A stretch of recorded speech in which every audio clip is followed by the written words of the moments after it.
Hello student, welcome back after a long time in your own online chemistry class।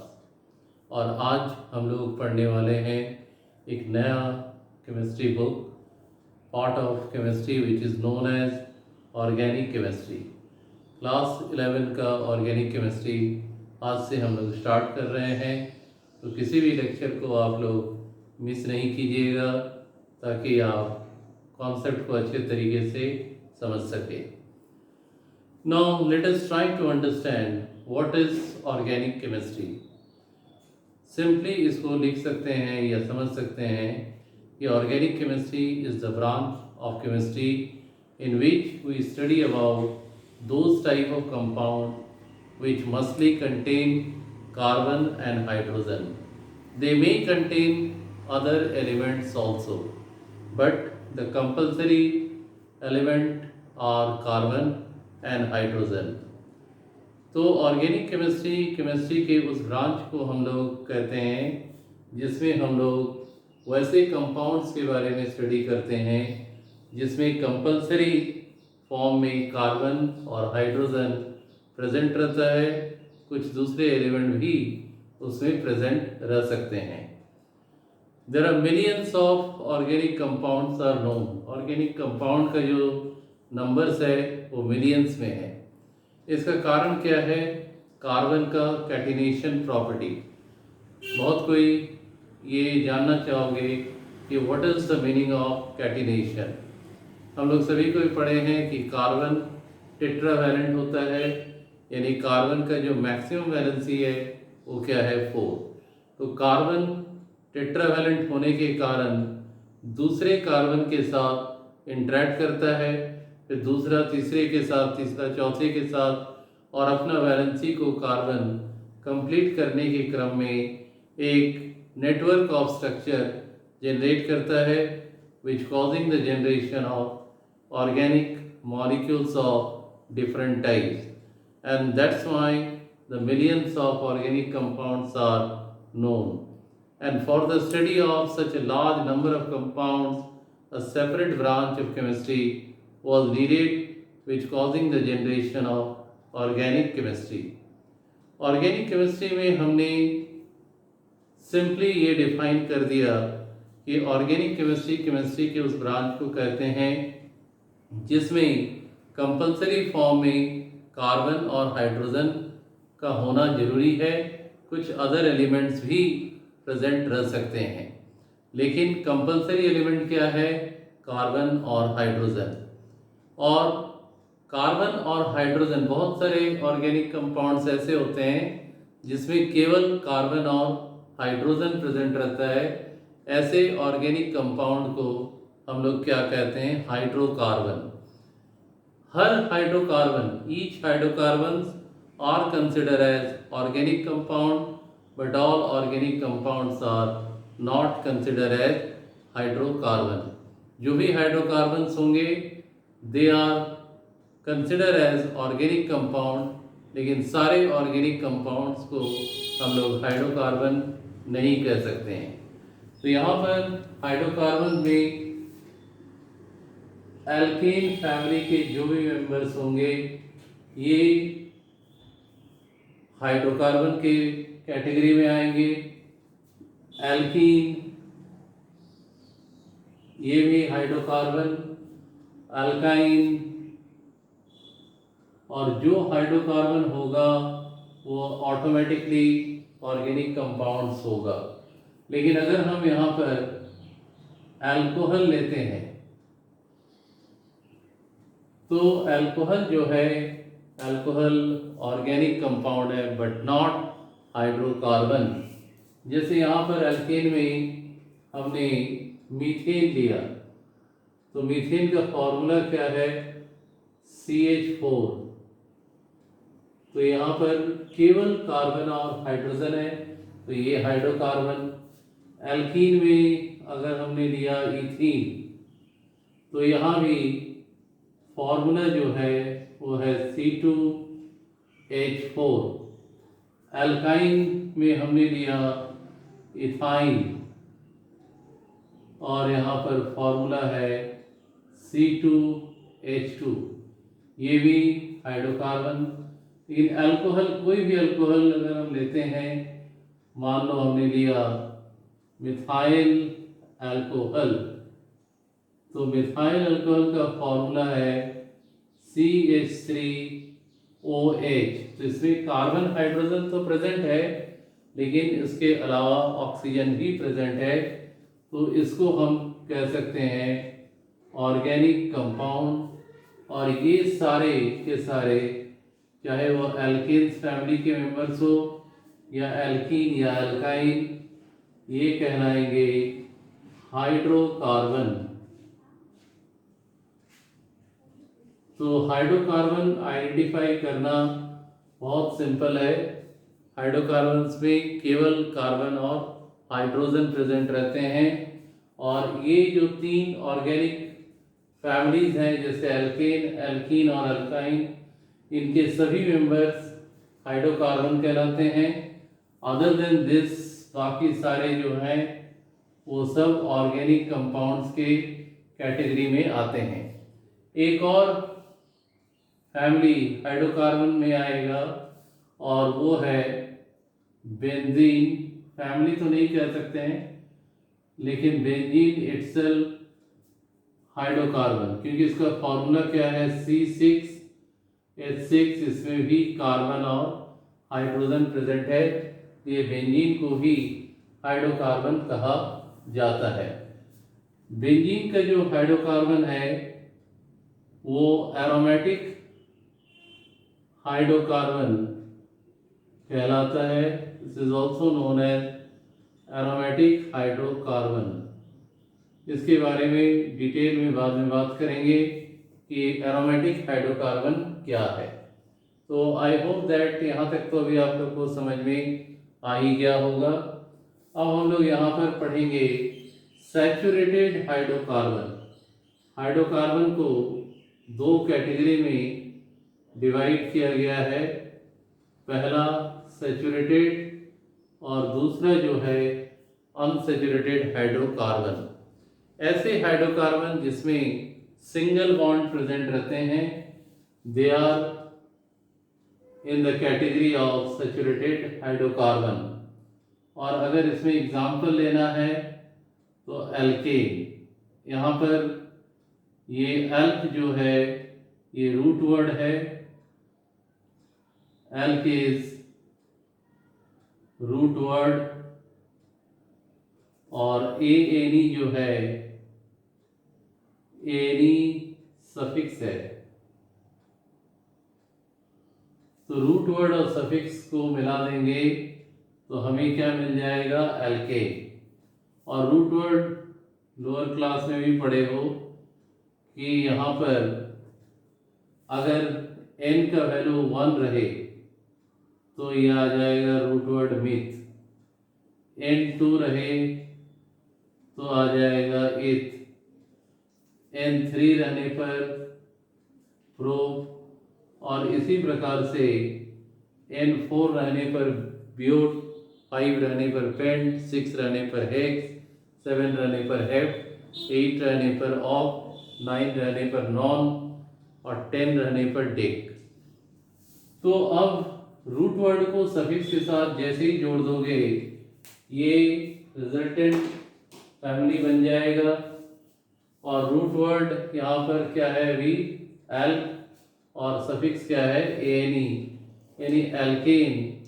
कौन से family में पड़ेगा, saturated hydrocarbon के family में। एल्केन खुद एक फैमिली है और इसको हम लोग सैचुरेटेड फैमिली में रखते हैं। तो अगर मान लो दिया हुआ है कि मीथेन का स्ट्रक्चर बनाना है, मीथेन का स्ट्रक्चर को ड्रॉ करना है।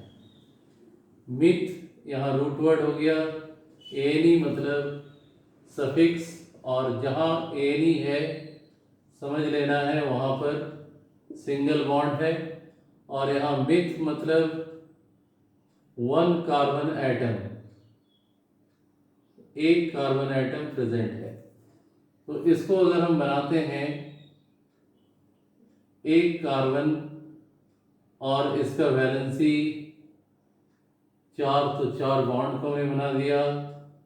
और चूंकि ये हाइड्रोकार्बन है तो कार्बन के साथ हाइड्रोजन ही लगेगा, तो ये मीथेन का ये फॉर्म हो गया स्ट्रक्चरल फॉर्म, यानी मीथेन को स्ट्रक्चर के जरिए हमने इसे दिखाया। और इसका मॉलिक्यूलर फॉर्मूला क्या हो जाएगा, CH4। CH4 क्या हो गया, मॉलिक्यूलर फॉर्मूला। इसी प्रकार से अगर हमें बनाने के लिए दिया जाए इथेन का, ईथ मतलब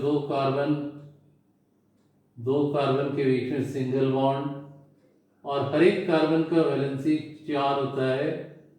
तो यहाँ पर देख लो, अब इसको अगर ऑफ कर दोगे ये 4, तो इस तरीके से सबका बॉन्ड बना देना है और हाइड्रोजन को लगाना है। तो ये स्ट्रक्चरल फॉर्मूला हो गया किसका, इथेन का। और इसको अगर हम मॉलिक्यूलर फॉर्मूला लिखें तो ये क्या हो जाएगा, C2 और हाइड्रोजन 6 है तो C2H6, यानी इथेन का ये स्ट्रक्चरल फॉर्मूला और ये क्या हो गया, मॉलिक्यूलर फॉर्मूला। तो हमेशा मान लो जैसे जैसे आगे और बढ़ते जाओगे, रिएक्शंस आते जाएंगे, तो इतना बड़ा बड़ा स्ट्रक्चर लिखने में पॉसिबिलिटीज जो है बहुत कम हो जाता है, क्योंकि टाइम कंज्यूमिंग है। तो इसलिए इसको दूसरे तरीके से हम लोग कर सकते हैं। तो इसके लिए एक एग्जाम्पल अगर हम ले, प्रोपेन, अभी हम सैचुरेटेड में ही हैं, प्रोपेन। तो प्रोप का मीन्स क्या हो गया, 3 कार्बन, एनी का मतलब सिंगल बॉन्ड। तो यहाँ पर 1 2 3 सभी कार्बन को सिंगल बॉन्ड से जोड़ दो।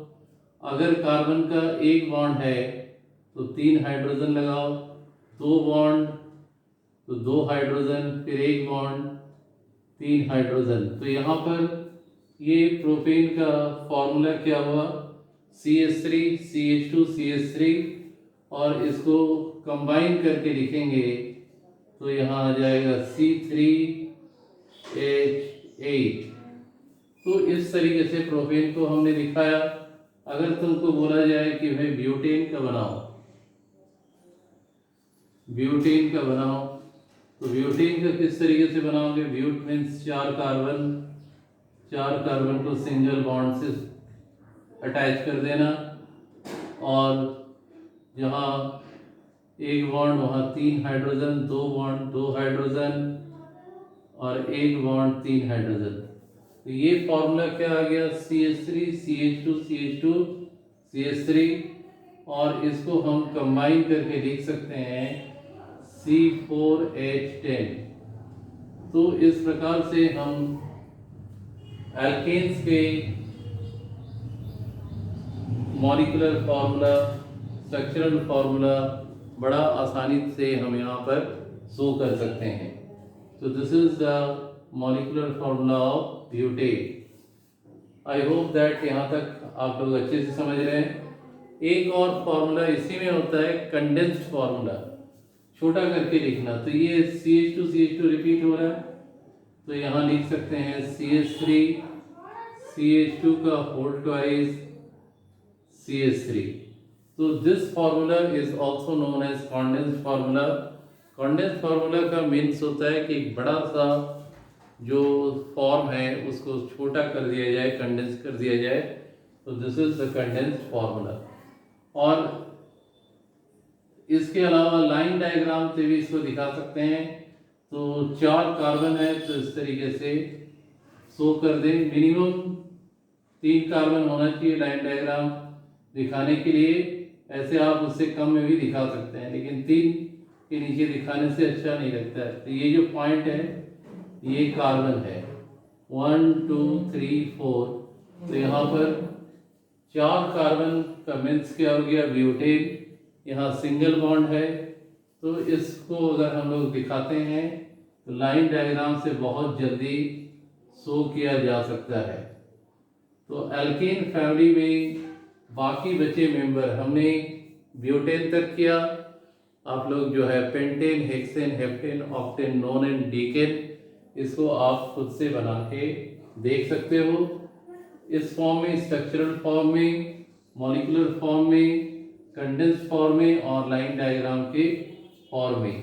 और सैचुरेटेड हाइड्रोकार्बन का आइडेंटिफिकेशन क्या है कि उसमें सिंगल बॉन्ड प्रेजेंट रहेगा बिटवीन द कार्बन एटम्स। अब हम लोग कुछ एग्जाम्पल अनसैचुरेटेड हाइड्रोकार्बन के बारे में करते हैं। अनसैचुरेटेड हाइड्रोकार्बन क्या है? वैसे हाइड्रोकार्बन जिसमें डबल या ट्रिपल बॉन्ड प्रेजेंट रहता है between the carbon atom are known as unsaturated hydrocarbon. तो यहाँ पर इसमें दो फैमिलीज कैटेगराइज होते हैं, एल्कीन फैमिली और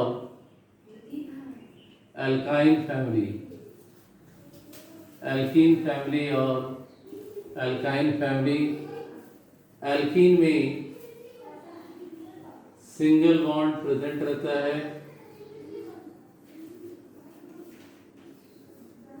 डबल बॉन्ड, और अल्काइन में ट्रिपल बॉन्ड।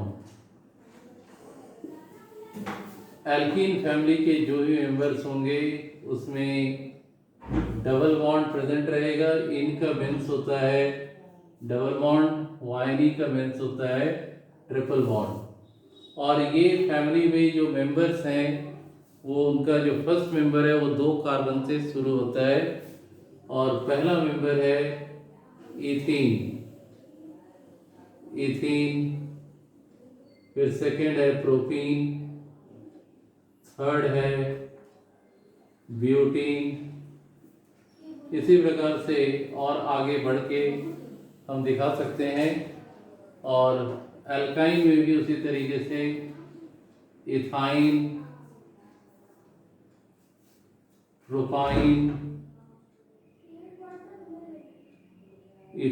प्रोपाइन और ब्यूटाइन। इस तरीके से ये आगे बढ़ते जाता है, पेंटाइन, हेक्साइन, हेप्टाइन, क्योंकि रूट वर्ड हमने मेंशन किया हुआ है। अब इनमें से किसी का फॉर्मूला अगर हमें ना पता हो तो हम कैसे लिखेंगे? इथीन, इथ मीन्स 2 कार्बन के बीच में डबल बॉन्ड। अब यहाँ पर 2 हाइड्रोजन, क्योंकि अगर कार्बन का डबल बॉन्ड रहेगा तो उसमें 2 हाइड्रोजन अटैच करना है। प्रोपीन में देखते हैं, प्रोप मीन्स 3 कार्बन इस तरीके से ड्रॉ कर दो। और इनका मीन्स क्या होता है? Double bond. तो जहां डबल बॉन्ड डालना चाहो डाल सकते हो। अब ये कार्बन का 2 बॉन्ड है तो 2 हाइड्रोजन, एक 2 और एक 3 बॉन्ड है तो 1 हाइड्रोजन, और इसका 1 बॉन्ड है तो 3 हाइड्रोजन। ऐसा इसलिए कि टेट्रावैलेंसी कार्बन कंप्लीट करे।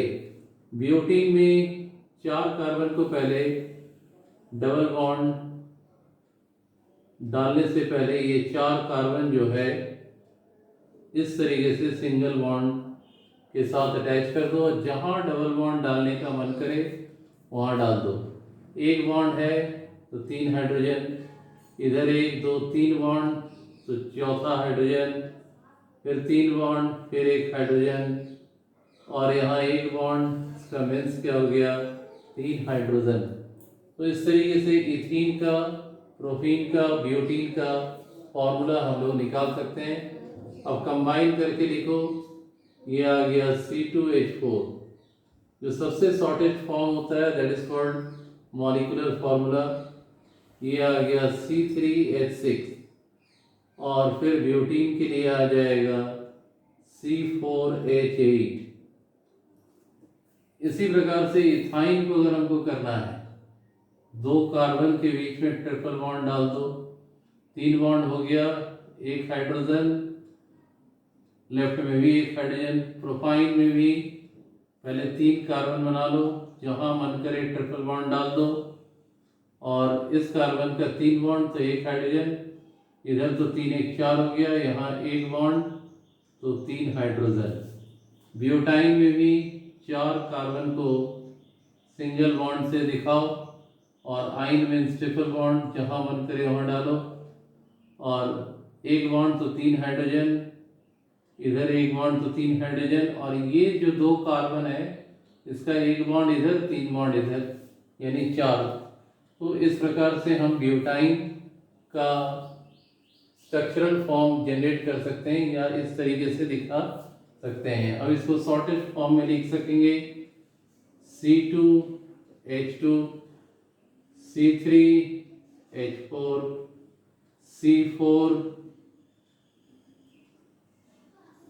C4H6।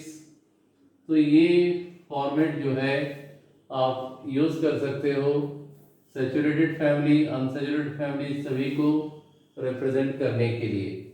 और अगर इसका लाइन डायग्राम देखोगे तो लाइन डायग्राम इथीन का इस तरह का एक लाइन, प्रोपीन का ऐसा लाइन, डबल बॉन्ड, ब्यूटीन का इस तरह का लाइन, सेकेंड पोजीशन पर डबल बॉन्ड 1 2, यहाँ भी हम इस तरीके से दिखा सकते हैं ट्रिपल बॉन्ड, यहाँ पर 3 है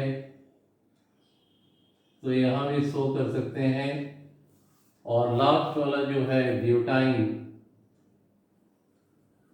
मिड में ही है ट्रिपल बॉन्ड, तो ऐसे शो कर सकते हैं। तो ये सारे फैमिलीज जो है एल्कीन और अल्काइन फैमिली, ये अनसैचुरेटेड हाइड्रोकार्बन की कैटेगरी में आते हैं, क्योंकि इनमें डबल बॉन्ड और ट्रिपल बॉन्ड प्रेजेंट रहता है। अगर एल्कीन फैमिली का हुआ तो डबल बॉन्ड, अल्काइन फैमिली का हुआ तो 2 कार्बन के बीच में triple bond. I hope that this session will be very helpful for you, and in spite of that, if you have any kinds of doubts in your mind, then you can make me comment, and on the basis of your comment I will try to make the new video so that you can solve your queries. Thank you for watching.